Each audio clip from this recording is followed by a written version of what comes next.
Pablo.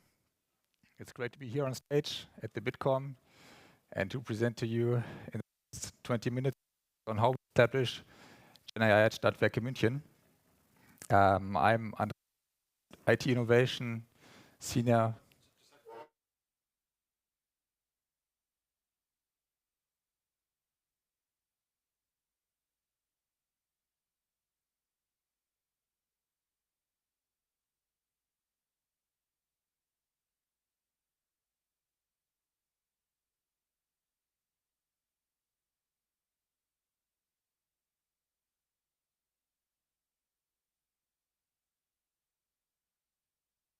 All right. It's fine now? Yeah, perfect. Sounds good. So let's continue. Happy to be here. What I will talk to you about in the next 20 minutes is I will start with the introduction of Stadtwerke München, SWM, and the IT innovation team, which I'm a part of, followed by highlighting our 3 different flavors of AI, which we have in use at Stadtwerke München. Afterwards, a deep dive on 2 of these systems, SWM ChatGPT and our RAG prototypes. So we will go a bit into the machine room. We'll get a bit more technical. And finally, lessons learned and a wrap up in the end. SWM is a significant player in Munich. It's a large corporation. Let's take a look at some numbers. Roughly 11,000 employees, 10 billion euros in revenue. Yesterday, we saw on this very stage a talk from our colleagues from Berlin, from the BVG.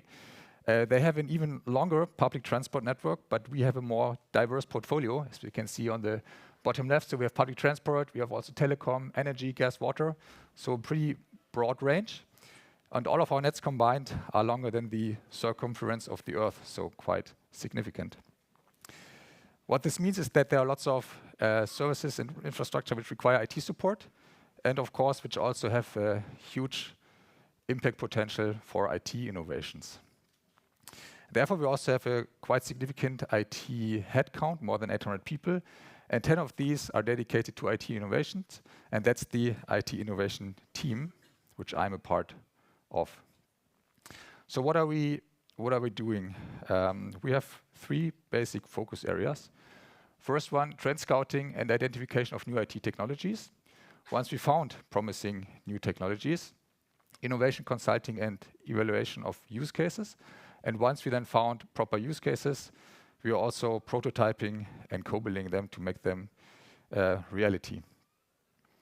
Which topics have we been dealing with in the last 2 years? So one focus was AR/VR tools, also robotics, but the key area really was AI and GenAI.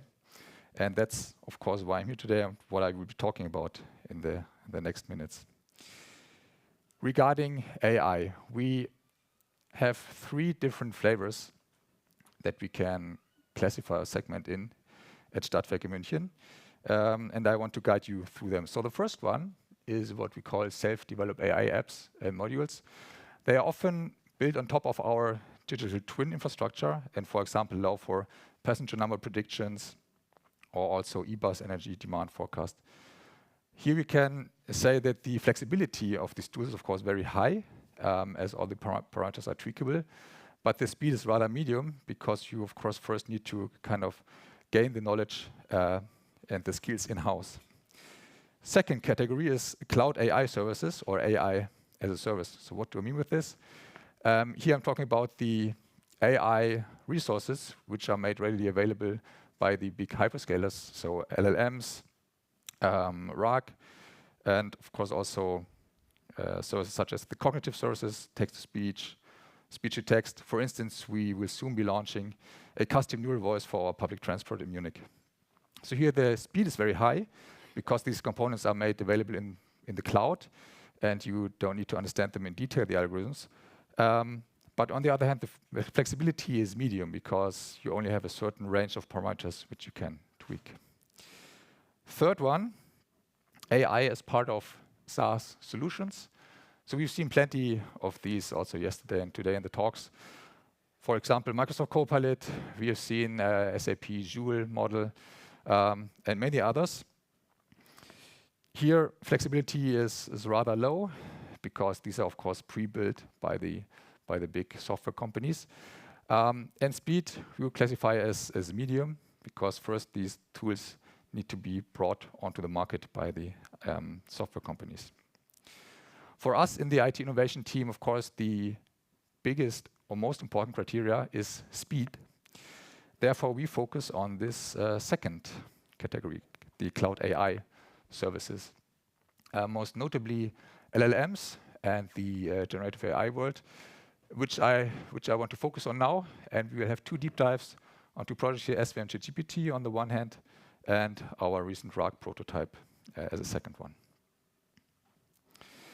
On SVM ChatGPT, I will keep it rather short. You all know that in November 22, GPT 3.5 was released to the world.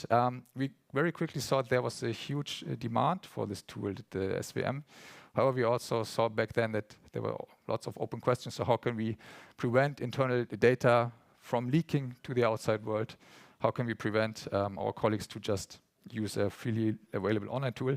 And back then, there was no commercially available solution on the market. Luckily, we had an established Azure cloud at SVM already, and Azure very soon released the ChatGPT resources in the portfolio. Therefore, we decided we would just build our own ChatGPT for in-house use, fully data compliant under our own control. Things moved really fast then, so timeline was last year, April, first idea go live in July, so pretty quick, because we could use these readily available building blocks.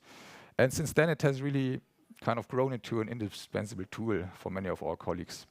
So I've got some stats here just from yesterday. We got 90,000 calls per month, 400 million tokens per month, so really lots of uptake. And so it's basically used over the entire SVM. Some examples here are HR, customer support, marketing, training management, IT, you name it, and you all know it. SVM ChatGPT is built directly on a foundational model of ChatGPT. Therefore, we managed to provide a safe ChatGPT version for SVM. We even kind of adapted and tweaked the model a bit to also allow users to drag and drop individual documents into the chat window. However, we got basically on a weekly basis, we got the question, hey, we want to access SVM internal data in the tool. What can we do? We really need that. And this is, of course, not possible with SVM ChatGPT. Luckily, the community worked on solutions, and we've also seen it actually just in a talk earlier this session and also yesterday in talks, that there's some new architectures which we can use to kind of circumvent this issue. And this is Retrieval-Augmented Generation, or RAG, particularly for smaller use cases where you don't want to do some retraining of the model. This is a really promising way to go. And we used RAG to build a prototype which included then selected SVM internal knowledge presented in a question and answer style. How does the architecture of our tool look like? We can see it here on the left. Just a few highlights. So first, it's all in our SVM Azure tenant. It's not accessible from the internet, so only from the intranet. How it works is that the user puts in a question on the front end, and then basically the key magic happens in the AI search, which is a vector database. So inside the AI search, there are specific AI algorithms which find the best matching entries inside this database, and then hand them over to ChatGPT. And ChatGPT is basically, quote unquote, only summarizing the results then in a proper text form. Also there, we are staying at the foundational model, and we don't do any retraining here. Key questions, of course, how do we get the data into the vector database, into the AI search? And there we are quite lucky that we are the innovation team, so we can take some shortcuts, and we can say, okay, in our case, manual replication of the data into the system is fine, and that's also why we can move so fast. And that's what we did, but of course, potentially this can be automated in the future. So this is the architecture, which is of course important. However, equally as important is to find a proper and good use case. And for this, we basically defined 5 key criteria. So first one, it should be energy related. Second one should not be customer-facing. We just didn't want to take the risk to release it and only wanted to use it inside the company as a first step. Third one should be text-based, because it's an LLM. Fourth one should be static. Of course, as I just showed you on the slide before, we're using manual replications, so data should not change too much. And fifth one, we did not want it to be from the big tech ecosystems, because we knew that these guys are also working on solutions such as Microsoft Copilot, SAP Joule, you name it. We found a perfect first prototype case, which is the knowledge database from our customer service hotline. So in there we have lots of what we call in German Handlungsanweisungen, so kind of text-based instructions for these guys. Also, they are basically constantly overworked and understaffed, so they need any support they can get. The tool is called Valdi. Therefore, we called our prototype Valdi GPT. Let's take a look at the GUI, which we can see here. So the scenario is the following. There's a guy or a woman from the hotline. They get a call from a customer, and then our internal call agent then puts in the question at the top. So for instance, here the customer thinks that some electricity gets stolen from him or her. So the call center agent puts in the question, and then basically the answer appears stepwise at the bottom. On the right, we can see then the relevant source information. So these are basically the snippets from the AI search database, which are then cited on the right side. And we also provided some links into the original Valdi system. On the left, then actually the more important part for the call center agent are then the recommended actions, which are generated by ChatGPT. So here we adopted the system message in a way that they are formatted properly for the use case. So we have here a few bullets. We have also a citation, which then links to the AI search indices. And we also, the second very important thing, we also tuned the system message in a way that there are no hallucinations.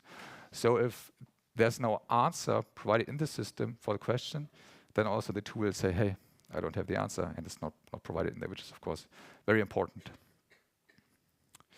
So we've seen how the technical aspect looks. We've seen the GUI. We know how we selected the use case. So how do we approach the overall project? Also here, we were basically building up on top of the readily available building blocks of Azure, so we could move also really fast. In January this year, we had the first idea, and then basically, actually just a few weeks ago, we already ended the prototype, and in between, we had the testing phase. So also here, quite a fast progression. We provide the tool to a handful of testers. We can see some testimonials on the top left. And of course, the first time you see such a tool, you really think it's basically magic. I mean, we've probably all experienced that within the last 2 years ourselves. But if you've never seen that, it's really quite astonishing. So these people were really happy. Where do we go from here now? There are two next steps. So first one is that from the knowledge which we build up, we now provide input for a make or buy follow-up decision for this tool. So it's not yet clear whether it makes sense to just build basically a full product out of this, or rather go for commercial solutions. And we as an IT innovation unit, we kind of support in that step and that decision. Second one is that we want to spread this RAG knowledge in the entire SVM company. And for this, we are now carrying out hackathons with the other IT units, where they can kind of in a play approach also learn and experience how to build RAG solutions. Did everything go as smooth as I just presented? Of course not. There are lots of obstacles, lots of hurdles which we had to tackle. To put it positively, we of course really learned lots of lessons. How to establish GenAI at a large corporation such as SVM, and I want to share a few of these with you. So first one, use readily available building blocks. I mean, we are on the Azure cloud. the resources are published very fast, and this allows us to also move very fast. And this helps us a lot in the IT innovation team. Second one, prototypes are easy, production is hard. So if you really want to go production, think about, does it make sense to really build a tool yourself, or should you rather go for a commercial solution? Find allies open for innovation. In our case, we had the business unit behind the Valdi tool, which were really open. They really enjoyed playing around with the tool and gave us lots of valuable insight, very important. But also involve relevant other stakeholders early. I mean, we are a big corporation, so of course there are other areas which need to be involved, such as data security, compliance, etc. So involve these guys early. Next two ones, AI can only be the last step on top of the digitization pyramid. What do I mean with that? Often management just wants to directly go to AI, take the AI step, but before that you need to have proper processes, proper digitization, proper automation, and only then you can think about really adding AI, which is important and needs to be stressed. And basically in line with that comes AI is much more than ChatGPT. There has been lots of buzz and hype on ChatGPT, but of course the AI world is much broader, which is also an important message. Final two ones, a bit more general, try fast and fail fast. This is of course the approach of our IT innovation team.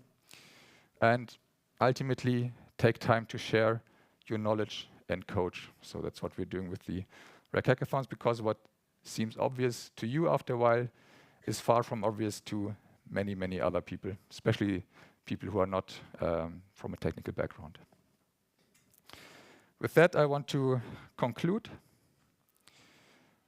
I showed you that at SVM we realize numerous AI use cases of mainly 3 different flavors with the prominent subset of GenAI. After the fast release of an SVM internal ChatGPT tool, we focus now on implementing a RAG prototype. And with this prototype, we could learn numerous lessons learned, and then it allows us to spread our RAG knowledge in the company. Thank you for your attention, and happy to take any questions now or later.